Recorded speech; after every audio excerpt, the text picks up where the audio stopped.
of the Dan Gets Rich Endurance Sports Podcast. Today is episode number 11 of season number 3. Please follow us on our social medias at Dan Gets Rich on the Instagram and the Facebook, and please hit that subscribe button on whatever platform you listen to. And if you're listening to this podcast on one of your podcast platforms, please go over and check us out. We are now a video podcast. We are on the YouTube sensation machine, and I think last week we had a total of 27 viewers on our video expose here on the Dan Gets Rich. So go over and check us out on the YouTube machine and hit that subscribe button over there.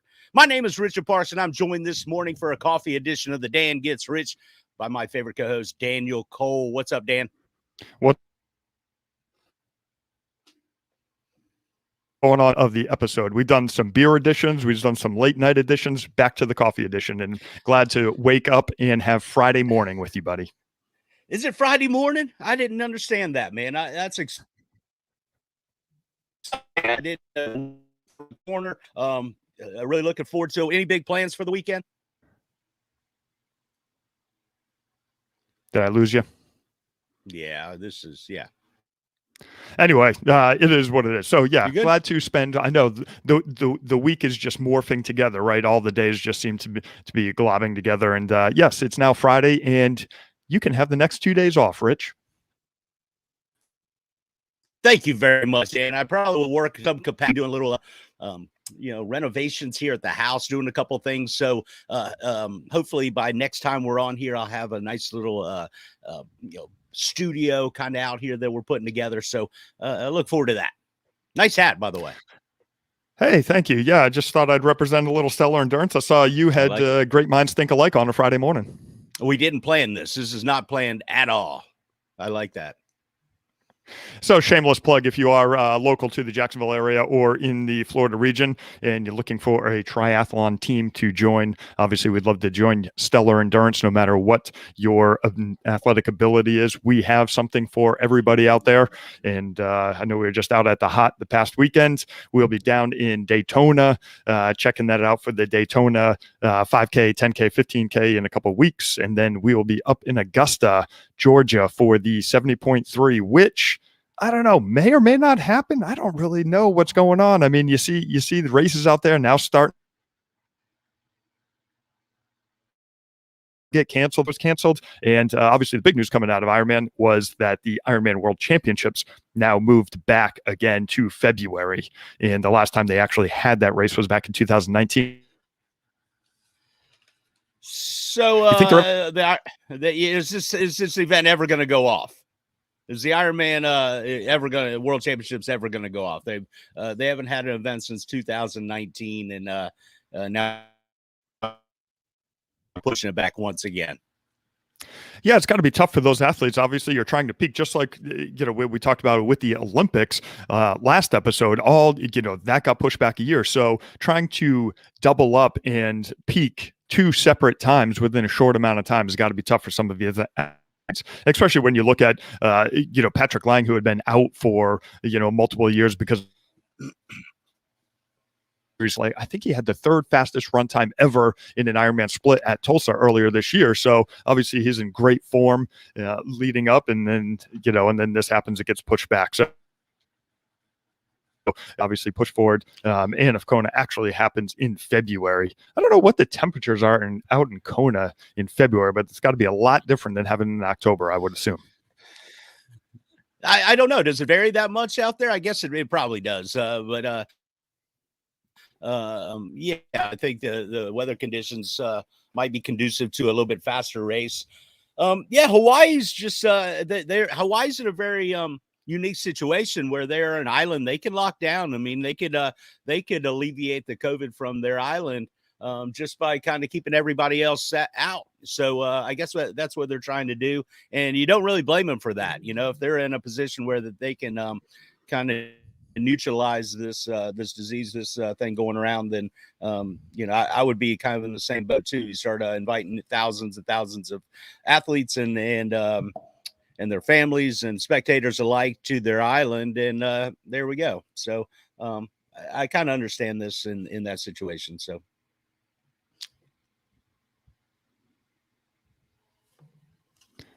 Yeah, I do as well. But hopefully at some point, we get back to actually championship racing at some point. So speaking of championship racing, I was watching it, and we talked about the whole Sha'Carri Richardson Olympic ordeal that we've had. One of the fastest women in the U.S., top qualifier, getting into the Olympics, then gets dinged for smoking a little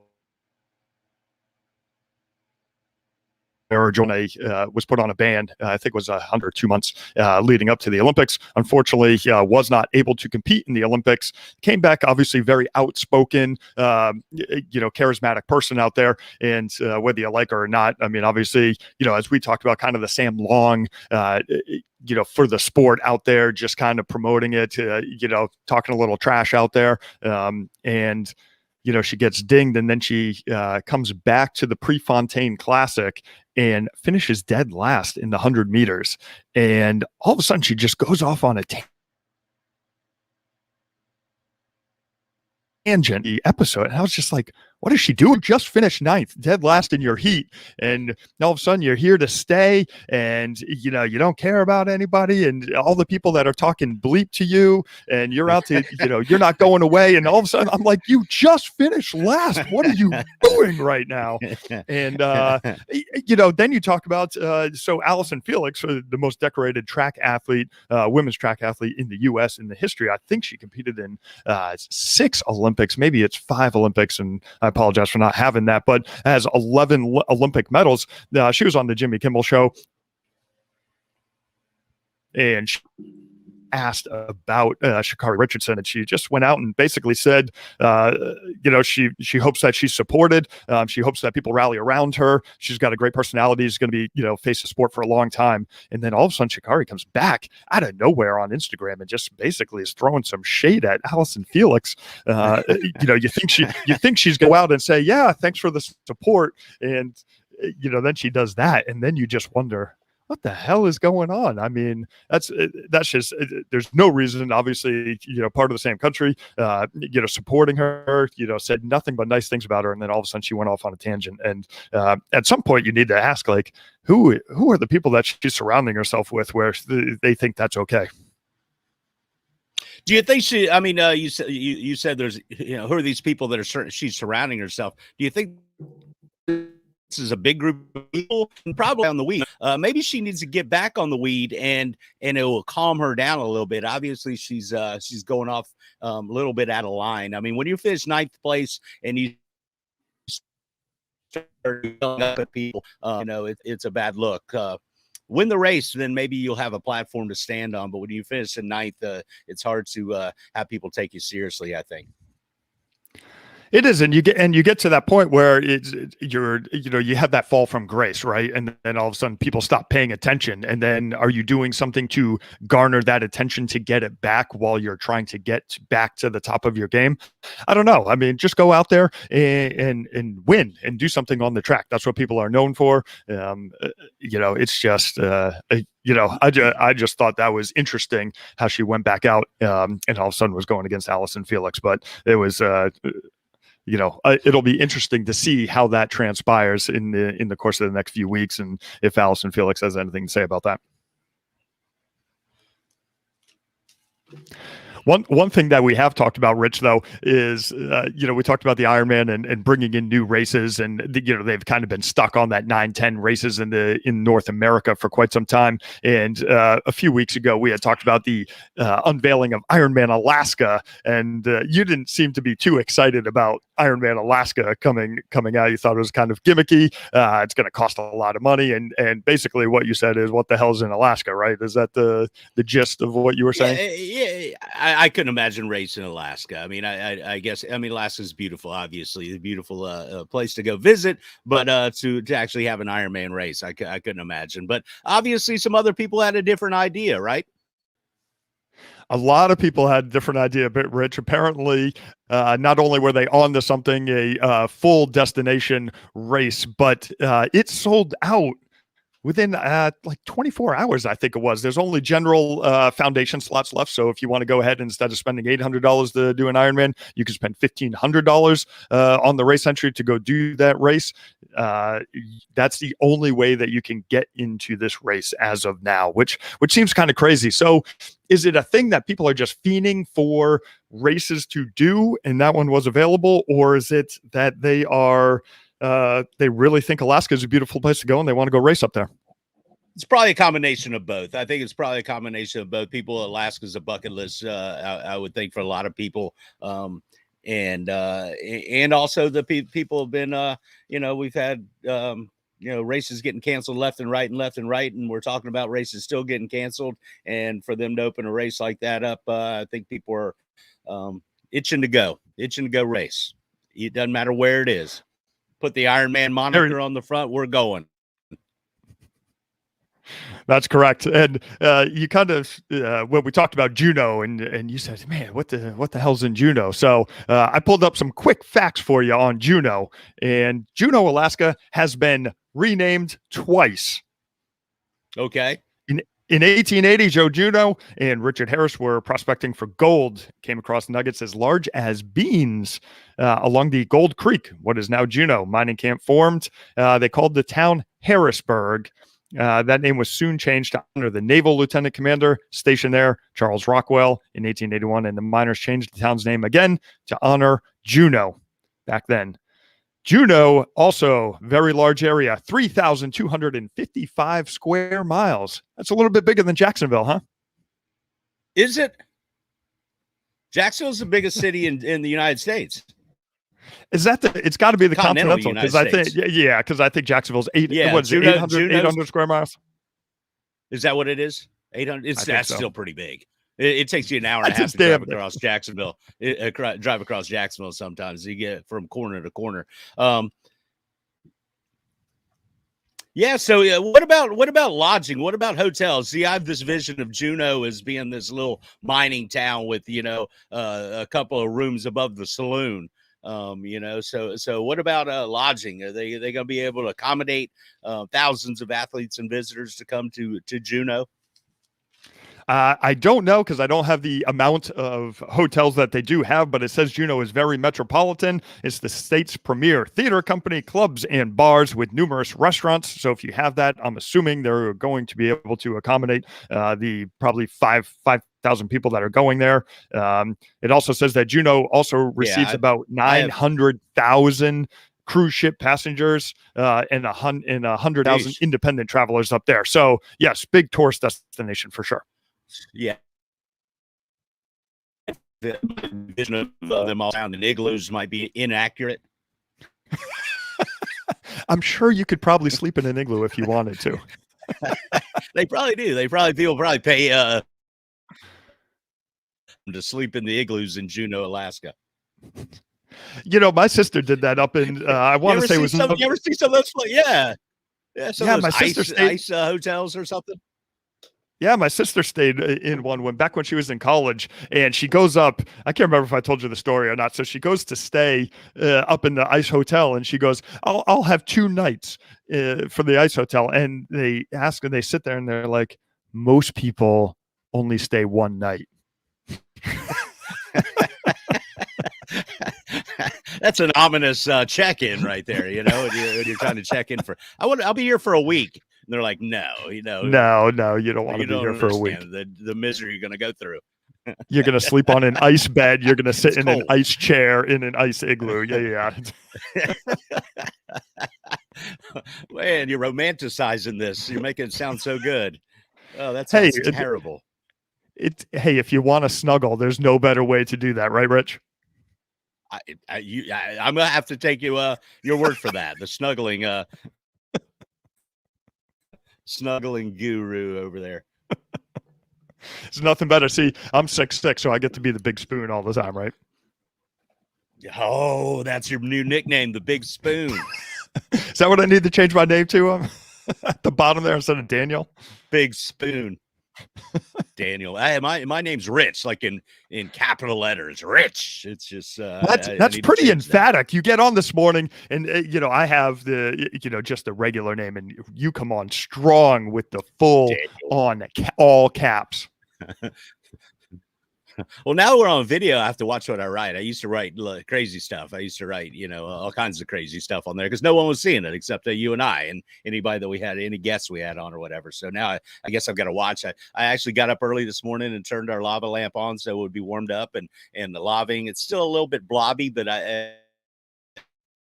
think it's getting during last time.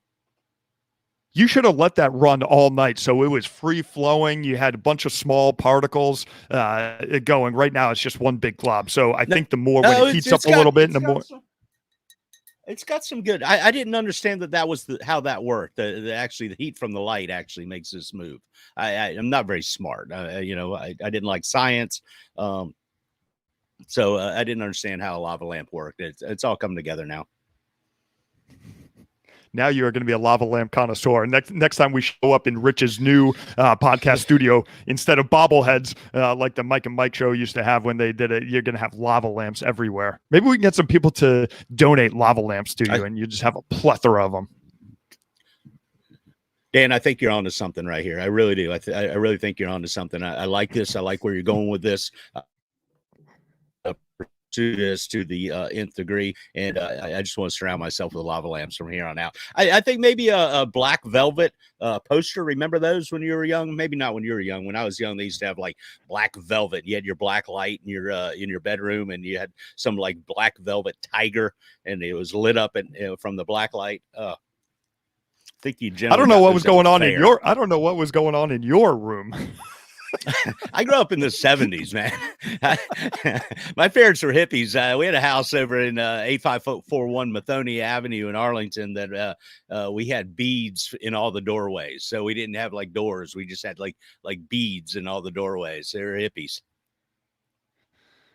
Yeah, that seems a little hippie-ish, but it's I guess it's a way to ensure that there's no shenanigans going on behind any door there, Rich, because I'm sure being parents of you was not the easiest. It was rough. It was rough. It was definitely rough. I've always said that. I said I don't have kids. I'm not going to have kids, and we've established that. But I've always said if I did have teenagers, there would be no door on the bedroom. Their bedroom door would be gone. I would take it out and put it in the garage. I would take it off. The whole thing. You did have nothing. The whole door. I like it. You're not gonna do anything. Not gonna do anything in my house that I can't see. It's a good thing I'm not a parent. I think we should move on from that because, if someone's just tuning in, it's a big day in and listening to. It's a big day in. It's a big day in triathlon today. It's something that has been looked forward for a very, very long time. The Collins Cup kicks off today. Well, it kicks off tomorrow. I think Saturday it goes on. But I'm pretty. So why does triathlon? Yeah, why does triathlon do this? So if you look at this weekend, so they announced the Collins Cup yesterday, what the matches were. The race is on Saturday. Then you have the Super League Triathlon do their quote-unquote picks, basically their draft on Sunday. And you have the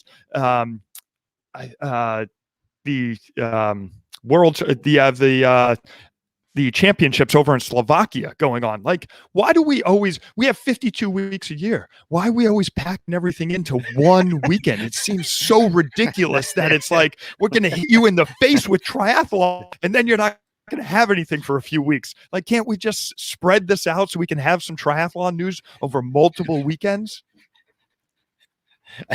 It's like the event promoters. They can't all get on a Zoom call with each other and say, hey, this is what I kind of would like this weekend. And you say, well, I'll do 2 or 3 weeks after that. And I'll do a couple weeks. No, let's all try to do them at the exact same time.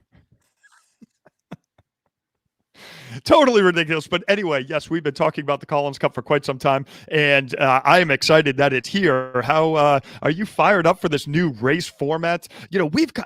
We talked about this a while ago where, triathlon, seemed like there was nothing going on. It was just stagnant for a while. It wasn't growing in numbers. Rocky Harris kind of talked about it when we had him on the show.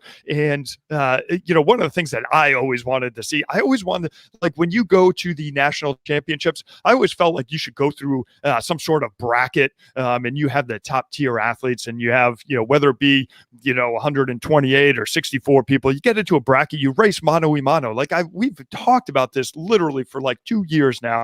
And having something, and maybe it's a race within the race that you could do if you're a top qualifier, and maybe it's super sprints. I thought it'd be cool to have people do super sprints multiple times in the same day. Not only would you need the speed to get through, but you would also need the endurance to race potentially 5 or 6 times in one day. I don't understand why we can't get that going. Maybe somebody out there is listening to this at some point and says, yeah, Dan, that's a good idea. Otherwise, they're just saying I'm full of shit. But anyway, talking about the race schedule now, you have 36 of the top athletes in the world basically going mano a mano, as we saw with the tri-battle royale that went on between Lionel Sanders and Jan Frodeno. And now you have groups of 3. So you have the USA, you have Europe, just like you have in the Ryder Cup, and then you have the internationals out there. Each person has a coach, and they were basically going through and placing together who is going to be racing against who.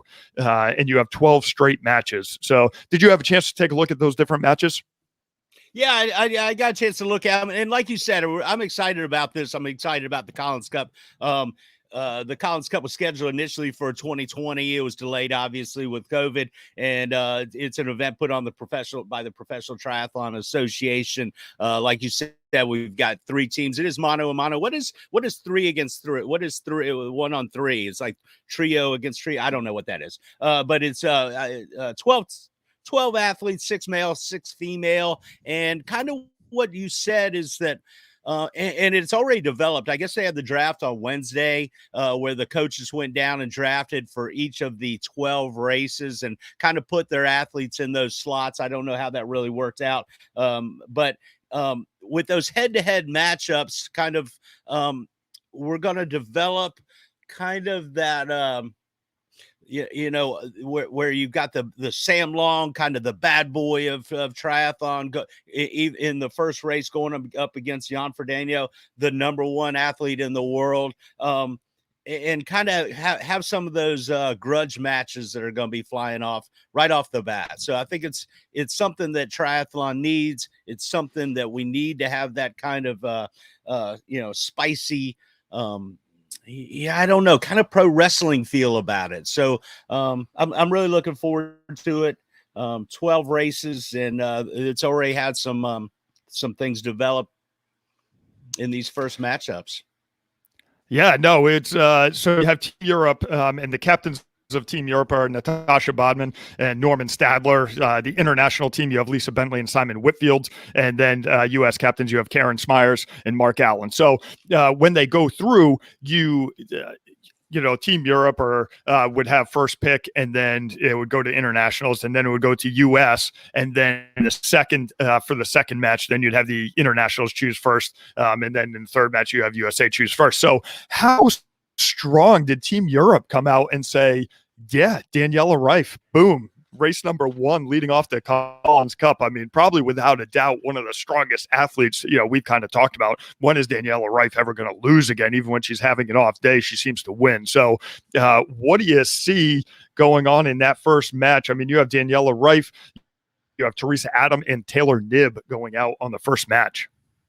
Yeah, basically you've got the number 1 ranked athlete in the world, the number 2 ranked athlete in the world against the number 90 ranked athlete in the world, to a Taylor Knibb. So definitely she's got a workout out for her, and you wonder if that's a strategic move. Maybe you don't waste one of your better athletes that you have, one of your better picks, kind of conceding that race, the first race to Danielle, I guess, because I don't see it going any other way. Yeah, I don't know if I do either. And just to go back, so for people that don't know how the match format is, it is so each athlete is going to be racing in a modified race format. So it's a 2K swim, it's an 80K bike, and an 18K run. So not only can you have some of those great long distance athletes competing in this, but you can also get a lot of those people that specialize in that Olympic distance, kind of intermediate distance there, that could perform very well in this. So it is. It's going to be very interesting to see what happens. So let's just very quick. We'll run through the race matches, and then we will pull up and we'll kind of talk about some of the things that we're most looking forward to. We talked about what's going on in match 1. So in match 2, you have Lucy Charles Barclay, Paula Finley, and Katie Zafaras. That seems to be a very strong matchup there. Match 3, you have Ann Haig, Jeannie Metzler, and Jackie Herring. Match 4, you have Holly Lawrence, Ellie Salthouse, and Sky Munch. In match 5, you have Emma Pallett-Brown, Sarah Crowley, Chelsea Sodero. In match 6, you have Kat Matthews, Carrie Lester, and Jocelyn McCauley. Match 7, you have Rian Frodeno, Sam Appleton, and Sam Long. In match 8, you have Gustav Iden, Kyle Smith, and Rudy Von Berg. Match 9, you have Sebastian Kienle, Lionel Sanders, and Andrew Starkowitz. Match 10, you have Daniel Backard, Max Newman, and Ben Canute. Match 11, you have Patrick Lange, Braden Curry, and Matt Hansen. In match 12, you have Joe Skipper, Jackson Laundrie, and Justin Metzler. So just right off the bat, I know there's probably, and it seems that they do this in the Ryder Cup as well. Some of those star-studded matchups that you have in some of those matches, and they just put all their, some of the top athletes together, or at least some of the most well-known athletes together for people just to look and pull up a match and say, yes, I am very fired up about that. So there's a couple that I look at that I'm like, oh man, I can't wait to see what happens in that. But as you know, in triathlon, it's, the best athlete doesn't always win. So many things can go wrong, especially when you're talking about a 2K, 80K, and an 18K. I mean, there's a lot of things that can happen out on race day out there. Hey, you talked about the matchups. Definitely like race 9, Sebastian Kienle, Lionel, obviously, and a friend of the show, Andrew Starkowitz, is on there. That race is going to be a phenomenal race. So what are you looking at there? Because, obviously Andrew Starkowitz, he's thrown down a 4:01 and a 4:02 bike split at Ironman Florida. And when he was on our show, you guys hit it off. I was, maybe we were a little combative. He didn't like me at all. And, maybe it's because I asked him questions about triathlon and you asked him about his patents and won his heart over. So I think you guys are the ones spooning on the ice bed. Yes. There, we're a little spoon though. We're like a teaspoon. We're not like you're like one of those big pasta spoons. Starkowitz is a big dude, isn't he? He's a big dude. So maybe I think he's 6'2". I think so. Yeah, he's one of the larger athletes out there. Obviously, he does not like to be known as an Uber biker though. He was so offended when we talked about him being an Uber biker, and he's like, no, don't call me that. Basically, is what he was saying, but. When you talk about that, so Lionel Sanders in the tri battle, he threw down a 4-hour bike split. And then obviously you have Sebastian Kienle, who's known as an Uber biker. So what are you seeing there? Not all of those athletes, they're not the greatest swimmers. So it'll be interesting to see how they kind of separate themselves. What do you actually see going on in that matchup? Well, I mean, you've got some gritty athletes. You got Sanders and Starkowitz. They're just going to put it all out there. What is it? 80K bike rides. That's 30 miles. Is that what that is? Oh man, no, it's farther than that. I want to say it's a little. 10K is 6 times 8. 6 times 8, 48 miles. 48 miles. Let's go with that. That's what I just said. I did math. Math is hard, man. Math is hard for me, especially first thing in the morning. So, yeah, okay. So 48 miles, 18K run. It's going to be a gritty race. Those are gritty athletes, man. And they're going to all lay it out there. I think Sebastian's got to be odds on favorite. Sanders odds on favorite, but anything can happen there.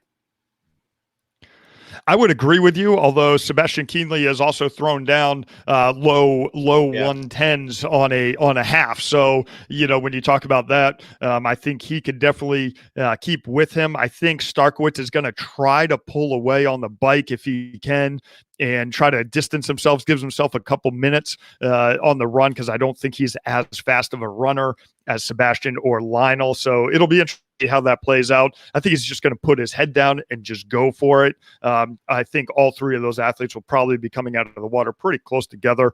So it'll be interesting. It'll be interesting to see. But who you picking in that? You going with your fanboy? I would the if he picked Sanders, it would be a crime. Yeah, I would be very disappointed. Lionel's winning that. He might win it all. Okay. I think they should make him, king of the Collins Cup. So in the Collins Cup, you have for the three athletes going out. If you win, you get 3 points. If second, 2 points, obviously, and 1 point for third place. And then you also get time bonuses as well. So if you win by more than 6 minutes, I think it is, you get a point and a half. If you win by 3 minutes, you get a point, if I recall correctly. So are you going out there and saying that Lionel is going to go ahead and get the full 4.5 points? He's going to take the 4.5 points. He's going to take it all. And so this is a $1.5 million prize purse is what I understand. Is that correct? That's correct. And it's $90K for the victor? Male and Man, female? now you're asking questions that I just can't answer. No, I think it's $90,000 for the first place male and female, and they're paying deep. They're paying everybody. Everybody's getting a payday. So one of the big, I think that's one of the most important things. These athletes, everybody that's showing up there is getting a good payday for this event. I am looking at a little clock down there. It is 23 hours. We should come back do a live. We should do a live. We should watch it live and commentate. That'd be fun. Can you do that? You want to do that? Okay. Yeah, we can. Man, tomorrow morning. Well, we need to figure out the time difference on there. We may be getting up at 1 in the morning. No, I'm looking at 23 hours and 51 seconds from now is they're going to go off. So about the same time tomorrow. Hey, do you have the little matchup thing open on your computer there in front of you? Yeah. Go down and look at the picture of Joe Skipper. Everybody's got these nice little profile pictures that they've got up, and Joe Skipper's just fucking mean mugging, buddy. He's just mean mugging. You see that? My goodness. Game face, baby. My goodness. Everybody else. I mean, look at Justin Metzler. He looks like he just got out of the salon where he got his hair done. And look at that. And Joe Skipper's like, come on, bro, bring it. That's right. So if you're taking a picture, what are you doing? Are you doing the Justin Metzler or are you doing the Joe Skipper? You're doing the Joe Skipper. Yeah, I mean, I'm not as good looking as Metzler. Metzler's a handsome kid, like. Well, they don't call him the big unit for nothing. Yeah, bring that, man.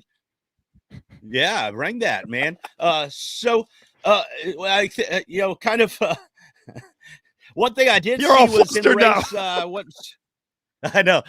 I'm trying to bring some facts, man. I did some research on this. What race are we in here? What race is this? The race 4, the Holly Lawrence, Ellie Salthouse matchup. I think they have a beef. Apparently, Ellie Salthouse announced before it. I guess there was a Battle for Glory video. It was kind of a promotional video that the PTO put out for this race, and she actually called out Holly Lawrence and said that she wanted to race her heads up, and she got her wish. So apparently, they've got a beef going back from the 70.3 World Championships, where there was some not so pleasant words exchanged after Salthouse mechanical on the bike, and they've had a beef ever since then. And she actually called out Holly Lawrence. So that's something to watch there in race number 4 is 2 girls, 2 ladies, 2 obviously fantastic athletes, but they've got a personal beef going. And I like that kind of shit. These ladies are going to be going after each other, and they don't have any very much like for each other. I know, it just gives a little extra motivation there. So does it Yeah. get you out of your does it get you out of your game plan though? So if you're sitting there and Sky Munchu's probably one of the strongest cyclists out of there. Holly Lawrence might be the best runner out of the group there. But let's just say, you find yourself falling behind there. Does it take you out of your game, or can you stick to your game when you're like, I just want to stomp this person so bad? No, I mean, look at Salthouse. She's got game face on too right there. She's ready to go. She's ready to roll. She's got a beef with that Holly Lawrence. I know. So Holly, she's one of the fight. best swimmers. She's one of the best swimmers. So, I mean, and so if you're coming out of the water first, are you trying to stay away that entire time? Like, if Starkowitz comes out first, which he's not going to do, he's going to try to put pedal to the metal. But like, if you're Holly Lawrence and you're first out and there's better cyclists, do you just kind of sit back and then kind of pace yourself off the other people, knowing you may be a little bit better runner? And you just wait till you get on the run, and then you can, pull a Christian Blumenthal and just look behind and be like, let's go, man. I'm going to throw down on you and let's see if you can hang. That would definitely be my plan, Dan. These girls would wipe me out. I'd be hanging on buoy number 2, and Holly would be on the run. Buoy two, please. Oh, that's ridiculous. I'll be laying in the med tent while you're at buoy 2. So Sam Long did. I think the weight of this kind of hit him after he saw the draft, after he saw the matchups, where he's going to be in this kind of this scenario. I think it's something he's worked for and something he's been talking about and trying to, we've said kind of his rise the last couple of years here. And now he's where he wants to be, and he's racing the number one triathlete in the world. But I think that the enormity of this kind of hits you when you actually sit there and watch the draft and see that that's who you're racing against. So we'll be interesting to see. I think he thinks he's in the best shape of his life and ready to go. But will be interesting to see what the kind of pressure of this event does to him and how he can handle that. Yeah, it'll be really interesting. I mean, obviously, you and I saw him in person when he was at Challenge Daytona racing there, and it was crazy. I mean, that guy just gets so fired up. He loves the crowds out there. I'm assuming I'm actually not even sure if they're having crowds there, but he thrives off that, off the intensity there. And I'll never forget when he was running in Challenge Daytona, they were doing all those loops, and the first lap he comes through and he's cheering to the crowd and he's giving this yo, and by the third loop he comes around, man, he was like highly focused, like this hurts, I got to dig through. But he's kind of propelled himself from anonymity to the top of the sport. Remember when we talked about it, like middle of last year when this was announced, and he was like, man, I want to make the Collins Cup, and now all of a sudden he's like pictured in all the advertising representing Team USA. Like, he propelled himself all the way to the top. So good on him, man. And just the way he puts himself out there. And I saw a post. This was probably a couple of weeks ago, and he came out and actually apologized for coming out and being as brash and kind of calling people out and wanting to go head to head and doing things like that. And we talk about that's great for the sport. Why would you not do that? And for other athletes, maybe other athletes came on him, or he was told by some of his handlers, hey man, you need to tone it down a little bit. No, let's come out there and you call the people out. If you think you're ready to step up to the game and you want to compete. I mean, I know him and Lionel have kind of gone back and forth. Lionel had the best of them. And then Sam actually got, bettered him at Coeur d'Alene out there. So it'll be really interesting. Now he gets to put himself against number one and see where he's really at. I mean, I think it's going to be really interesting. And I think Sam Long will really dig deep to try to press Jan a little bit. I think he's, man, I don't know on the bike. Like, I know Sam's probably going to push a little bit on the bike harder, but then when you talk about the fastest bike split ever at Tri Battle, Jan threw down a 3:55, averaging 28.6. So I don't know. I don't think you could pull away there. So, what's the strategy for Sam when you go there? Yeah, I think. I think he's a gritty racer, and kind of these distances is this is a gritty distance race. This is not a long course race, and it's not a short course race. It's that kind of mid distance race, and it's I think these gritty athletes like himself and like these guys like Sanders and Starkey, it's going to benefit those kind of guys, those kind of athletes. So it'll be interesting to see how it pans out. Interesting to see how he handles this stage, because this is kind of one of the biggest stages that he's been kind of thrust into, like you just said. But it'll be interesting to see how that works out, and I think he'll do just fine. I wouldn't be surprised to see him win that one. Are you calling that he's going to take down the world number one? I said I wouldn't be surprised. It wouldn't shock me. It is. You're not ready to go out on that limb yet? Let's do it. What have I got to lose? I say Sam Long's winning the winning race number 7 there against Jan Frodeno and Sam Appleton. Nice. I like it. Book it, baby. Book it. You're that or explode. Yeah, it's going to be one way or the other. I mean, you're going to have to redline the entire way. Like, if you want to go and be the best, and especially because Jan is such a great swimmer, and Sam has, he's talked about his struggles with swimming. So I'm assuming he's probably going to come out of the water. He might be a minute or two down from Jan coming out of the water, and that'll be tough. He's going to have to try to catch up on the bike to do that. So it'll be interesting. Also, it'll be interesting to see. So the athletes are going off 10 minutes apart. Is it going to be a psychological, slap in the face if you have an athlete actually pass you on the bike or the run? It's going to happen. Yeah. I mean, it's right. It has to happen. Sure. Absolutely. I mean, I think 10 minutes apart doesn't exclude that from happening. I think it's if you get passed by another athlete, that's definitely a slap in the face. Yeah, it'll be interesting. What else are you looking forward to? I mean, there's a couple other races that are interesting to me. I like the race number 2. I like the Lucy Charles Barclay, Paula Findlay, Katie Saphir's race. I think she's Katie's captain's choice. Is that what happened there? She got in, not with her PTO rating, but for the captain's choice, I believe. Yes. Right on. So I like that race. That'll be a good one. I think that matchup with the athletes. Lucy Charles is ranked number 5. Paula Findlay's ranked number 6 in the world.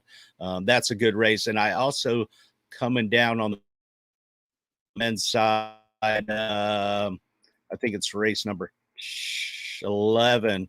Some very even matched athletes with Patrick Lange, Brandon Curry, and Matt Hansen for Team USA. Man, I was just going to pick 6, that 7, and 9 race. I think that match 11 is going.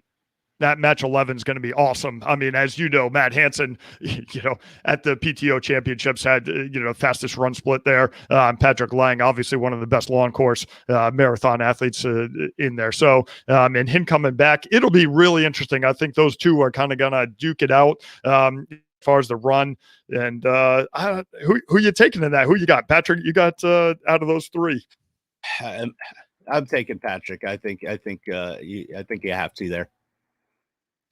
Yeah, I agree with you, but I think Matt's going to push him all the way to the end. I think Patrick's just going to have a little bit extra kick down there at the end. So it'll definitely be interesting to see. Also, match 12, man, good on Justin Big Unit Metzler, man. We've had him on the show, him and his wife both competing in this, so it'll be awesome. We talked about when we talked about Jeannie and Justin, who wanted to take a punch and how much it would cost for a punch from Mike Tyson. She was willing to throw down for like $100. So anybody that's willing to take a punch from Mike Tyson for $100, man, you got to put some money on her, right? Yeah, she's. I mean, we were thinking the dollar value is going to be at least 5, maybe 6 figures, and she'll do it for a Happy Meal and a couple in a Uber ride or something. She's in. Yeah, for sure. It'll be definitely. Hey, you want to run through each match and choose our winners here? Who we think's going to go? Oh, you want to do that? You want to do that? We'll see who gets. All right, let's do it. Let's do it. All right, match one. Real quick. I'll write these down. All right, Dan. I love it. I love it. You track, came prepared. You have paper. All right, match one. We have Daniela Reif. We have Teresa Adam and Taylor Knibb. Wait, our level of preparedness in this show is that I have paper. that's the level that achieves the highest level of preparedness. We keep the standard and the bar very, very, very low here. So race number one, you're taking. I'm going Daniela. Yeah, I think we're both the same on that one. Race number two, we've got Lucy Charles Barclay, Paula Finley, and Kate Disappears. Yeah, I am going to. Man, on this, I'm going to take Paula Finley. I'm taking Katie. You're taking Paula. Yep. Match three, we have Ann Haig. Man, neither one Jeannie of us Metzler, chose, neither one of us chose. Neither one of us took Lucy Charles. That's crazy. I know, What's right? wrong with us? It's early in the morning. Go ahead. All right, match three, we have Ann three. Haig, Jeannie Metzler, and Jackie Herring. Who you going? I'm going to go Annie Haig. Oh man, I'm taking her too. So I guess we're even on that one. Will be a push. Race number four, Holly Lawrence, Ellie Salthouse, and Sky Munch. How do you spell her name? Sky Munch. Munch. Okay, good. I'm going with Sky Munch. You're going Sky Munch. I'm going to say Holly Lawrence. All right, race number five. All right, we have Emma Pallett Brown, Sarah Crowley, and Chelsea Sodero. Did I pick first last time or you? I did. You did. Okay, I'm going to take. Man, I don't know. I don't know these girls too well. I don't know. I'm sorry. I'm going to take Team USA Sodero. Let's do it. This will be a chance for you to pull away. I am going to go. Oh man, let me see. I'm going to go Emma Pallett Brown.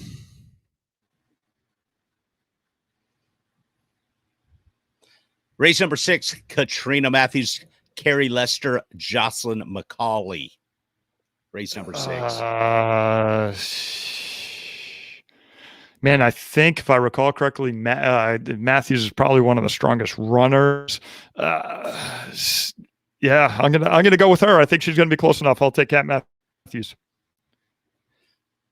Carrie Lester. Carrie Lester for the win. All right. Race number 7, Jan Fernando Appleton and Sam Long. We know you already went with Sam. Well, obviously I'm going to be a homer. I'm going Jan. Yeah, that's an easy one, right? It's not an easy one. I don't know, man. I feel like we're not giving any love to Sam Appleton, and I feel bad about that. But I just think Jan is so strong in that field. So match 8, you have Gustav Iden, you have Kyle Smith, and Rudy Von Berg.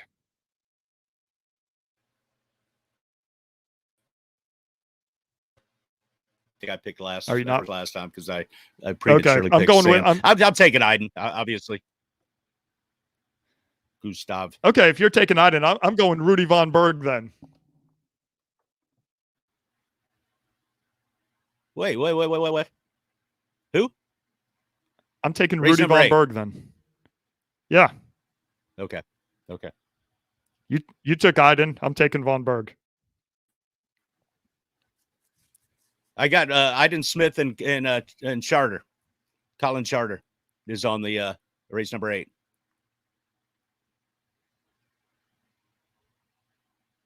No. Dan. No. Who's race number 8 is Gustav Iden, Kyle Smith, and Colin Charter are racing race number 8. I had Rudy Von Berg. I don't know where you got that from. That's from there. I'm looking at the draw on their page right now. Well, I was looking at their Instagram page for that, but all right, if that is the case, then let's both go with Iden then. Okay. I think I'm trying to help you out. If you had somebody that isn't even racing, then I wasn't easy win for me. So trying to help you out. Oh, thanks, buddy. All right, match 9. Sanders, Starkowitz. We know you're fanboying on Lionel there. I'm taking What? I'm taking Sanders. Oh, I thought you said you were going to take Starkowitz. On that, I am going to, I think Sanders is going to win, but I'll just because you took Sanders, I'm going to go with Sebastian Kienle. Nice. Race number 10. You have Daniel Backard, Max Newman, and Ben Canute. Who are you going with? Ben Canute. All right. I'm going with Daniel Backard. Damn it. Somebody's winning this. We're not having a push. Race number 11, Patrick Lange, Brandon Curry, and Matt Hansen. I think we both said that we were going with Patrick Lange, if I recall correctly. I'll mix it up. If you want Lange, I'll take Curry. We're going to leave Hansen out. You're leaving Hansen out? Wow, I thought you would have at least gone with Hansen. But all right, I like your pick. Let's do it. Okay, we're at race 12. We've got Mug, Joe Skipper. We've got Jackson Landry and Justin Metzler. Man, I am going to. I'm going with the Mean Mug. Yeah, I think I'm going Joe Skipper too. We got to go with Joe Skipper, Mean Mug. With that mug, he's not losing. Look at that. He's got his arms spread out. Like, come on, come at me, bitch. Come on. What he should do, he should just be like, come on, come on. Yeah, definitely, man. I like it. Okay, so these rivalries, some of these matchups look good. I think it'll be a fun event. It's a fantastic event. It's fantastic for the athletes, getting some money, getting some eyeballs. If you want to watch the Collins Cup, I think you can do so in 23 hours, 32 minutes, and 11 seconds. Go to Collins Cup, thecollinscup.org, I think it is, .org, and you can watch it there live tomorrow morning. So you put me on the spot for doing this live while we do it. That means I'm having to cancel out on my bike ride with the team. So your call, Rich. You want to do this live while this is going on and have a conversation, or what do you want to do? We can discuss. We can discuss after we get off the air and see if we both have time for it. I've got some things going on tomorrow morning. Yes, we're going to leave people wanting more, Rich. That's what our best thing to do is. They're all going to want more. I feel like yeah. That's what they do. I did say, do you listen to podcasts? You don't listen to any podcasts, do you? You don't listen to the anything besides the Dan Gets Rich podcast. Is there any other podcast out there besides the Dan Gets Rich podcast? There are. There's actually 17 billion other podcasts. Do you like comedians? Do you follow any comedians? Do you like the comic trade? I do. I like comedy. I'm not going to say that I will go out and listen to a comedic podcast, though. Okay. There's a comedian I enjoy listening to named Theo Vaughn. And Theo Vaughn is he's got this kind of Southern comedy kind of, but he's got a podcast. And the other day I was flipping through some of his back podcasts, and he had Chris Nickett was on there, which I thought was pretty neat on this comedy podcast. What a well-spoken young man. I never really heard Chris Nickett talk. He's obviously the first person to with Down syndrome to finish an Ironman triathlon. And it was just really, really, really a refreshing conversation with this young man who, he's got the Down syndrome, but he's a smart kid, knows what's going on. I never really had an opportunity to listen to him. And if you want to go check that, it's on Theo Vaughn's podcast. I can't remember what the name of it, but it's under his little program. Man, we watched that ever since. I enjoyed listening to that. Yeah, ever since Chris finished the first, like you said, the first person to finish an Ironman with Down syndrome over at Ironman Florida, he's been on the whirlwind tour now. Obviously, he has that Guinness Book of World Records. He should be. Now he's been on every single show that you can see. He's been on the face of, for USA Triathlon. I mean, he was going to compete at the Ironman World Championships. Obviously, now he's going to need to wait. So it's just been crazy. Like, think about what he's experienced over the course of the past year. Yeah, it's definitely opened up a lot of doors for him and getting out his message that you can do anything. Anybody can do anything that they put their mind and their will towards. And very happy for him. Like I said, I'd never really heard him talk in this kind of long format podcast. He spoke for an hour and a half with Theo Vaughn, who's primarily a comedian, and it was just very, very cool interview to listen to. And what a good kid, and what a good guy, what a good inspiration that we can all look up to as athletes. Yeah, his message out there is great too. That 1% better every day. I want to be 1% better. Maybe our podcast needs to get 1% better every day. We need to grow by leaps and bounds. We need to go like 10% better every day. Yeah, just to get any kind of respectability. Dan, we usually end the podcast. I think it's about time. I got to go to work. It is 7:30 in the a.m. It's nice to see you for a coffee edition. We usually end it with 3 questions. I don't really have 3 questions today. I didn't prepare myself enough for that. I don't know if you've got anything, but I'd be happy to answer any questions you have. I do have one. What's that? What do you got for me? So we've been, this is episode 3, episode number 11 of season number 3, somewhere along the line. Anybody that's listened to us is checking us out for the first time on the YouTube. We have done 3 seasons of this on the podcast without the video. So we do have some backlog if you want to go listen to, some of them are pretty funny. Some of them are pretty stupid. Some of them are pretty good, actually. Don't go back and listen to our first one, but we're on episode number 11 of season number 3. Somewhere along the line after season number 1, Dan decided we were going to go into seasons instead of just keeping our episodes in numeric order. So Dan, how many episodes do you think we've done? Oh man, total. We were pretty committed that first year. I think we were almost every single week. I'm going to say we probably missed a couple of weeks. So I'm going to say that first year, I'm going to say we did 48 episodes. The second year, obviously COVID hit and things have been kind of crazy. And I want to say we did every other week. So I'm going to say we did 26. So we're at 48. So we're at 50 or 48, 58, 68, 70, 72 there. And then we're at 11. I'm going to say we're at 84 episodes. You're off by a few. We've done this is actually episode number 94 that we've been on here. Wow, we were even more committed than I thought. Yeah, we've done 94 episodes. So, and 6 more will be coming up on episode number 100. So obviously we'll have a huge party for that one. Yes, I can't wait to see what kind of party you throw for episode 100. I was going to go back through and see how many hours we've been on, because we've had some long ones. Some of them have been, they're all over an hour, every single one of them, I think. I don't think we've got any that have been less than an hour. So we've at least, so we're well over 100 hours. I would guess we're closer to 150 hours of for sure. I mean, Rocky Harris took 25% of that. Yeah, he was on for 4 days. His wife's calling him, "You coming home tonight?" We couldn't get him off the phone. You know what? One before we leave, one thing and that I'd like to see with this Collins Cup and kind of see it evolve. They are doing 1 race each. I would like to see more races. I'd like to see shorter distance races with more.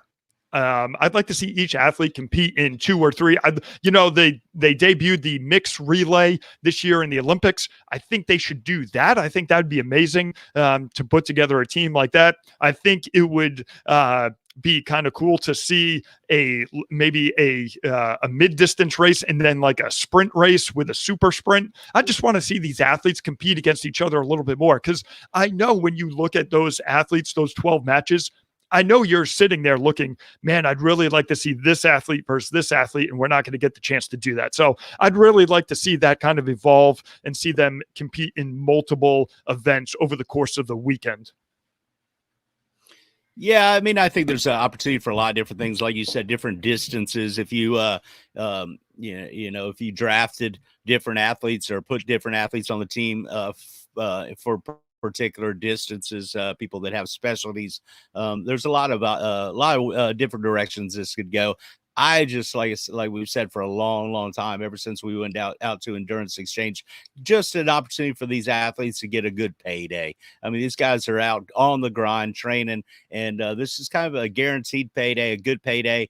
$1.5 million purse for these 18 athletes getting divvied up between them, and you know, it's good for the sport. It's going to get a lot of eyeballs on the sport, and it can only benefit. So I think down the road, there'll probably be opportunities for them to do other things, other different formats, and they'll get there. Yeah, I think so as well. So looking forward to seeing what they come up with next, but definitely looking forward to the Collins Cup this coming weekend. It'll be really exciting to see that. Also, when you have time, you want a full triathlon packed weekend, check out the Super League Triathlon. They are going to have 5 teams this year. Coaches will be choosing their teams in draft order on Sunday, so you can log into that, check it out if you don't get enough triathlon through the Collins Cup. So, Rich, again, yeah, we typically do the 3 questions. We'll make sure we have that next time. This is kind of impromptu because of the Collins Cup. We wanted to make sure we talked about that prior to going on, get our picks on the air. So looking forward to it, buddy. We will talk this afternoon, see if we're actually going to do an edition, and we will let people know. But you have a great Friday, and I will talk to you soon.